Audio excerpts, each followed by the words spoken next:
একদিকে তীব্র গরম, অন্যদিকে মহাসড়কের ধুলোবালি যানজট। ভোগান্তির যেন শেষ নেই গাজীপুর চৌরাস্তা থেকে নারায়ণগঞ্জের মদনপুর ঢাকা বাইপাস সড়ক জুড়ে। রূপগঞ্জের পূর্বাচল থেকে কাঞ্চন পৌরসভা হয়ে গোলাকান্দাইল অংশে দুর্ভোগ আরও বেশি।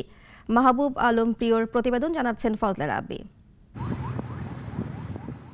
গত 4 বছর ধরে ঢাকা বাইপাস সড়কের 8 লেনে উন্নতি করার কাজ চলছে, তাই সড়কের পাশে পড়ে আছে নির্মাণ সামগ্রী। এই পথটি খানাখন্দ ধুলোবালিতে জর্জরিত থাকে শুষ্ক সময়েও, আর সামান্য বৃষ্টিতে কাদা জমে একাকার।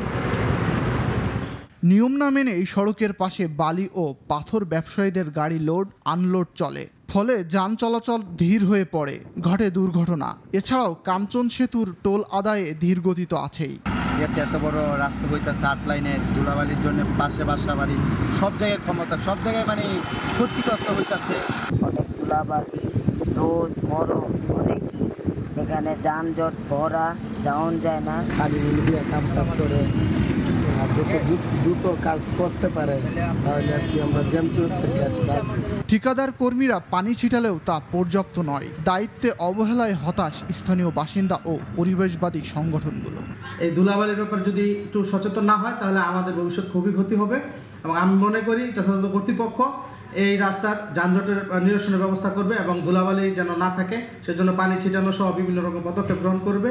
এটাই আমাদের জোর দাবি। তীব্র গরমে যে কেউ যানজটে আটকা পড়ে গেলে চরম ভোগান্তিতে। স্থানীয়রা দাবি করছেন ঠিকাদার ও জনপ্রতিনিধিদের সুনজর থাকলে এমন ভোগান্তি দূর করা সম্ভব। ফজলে রাব্বি, নাগরিক, ঢাকা।